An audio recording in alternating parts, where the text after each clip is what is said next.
এই মুহূর্তের পাওয়া সব থেকে বড় খবর, বিশাল ভাঙন শুরু তৃণমূল কংগ্রেসের।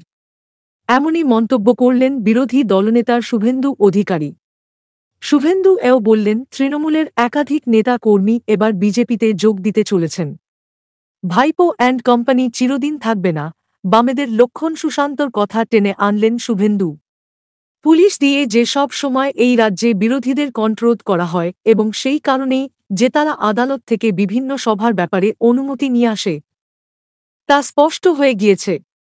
আর আজ আদালত থেকে অনুমতি পেয়ে বারুইপুরে সভায় গিয়ে চিরদিন কেউ যে ক্ষমতায় থাকে না, তা স্পষ্ট করে দিলেন রাজ্যের বিরোধী দলনেতা শুভেন্দু অধিকারী। এক্ষেত্রে বামেদের সময়কার দাপুটে নেতা লক্ষণ শেঠ, সুশান্ত ঘোষদের প্রসঙ্গ টেনে আনলেন তিনি। প্রসঙ্গত, এদিন বারুইপুরে বিজেপির একটি প্রতিবাদ সভায় যোগ দেন রাজ্যের বিরোধী দলনেতা শুভেন্দু অধিকারী।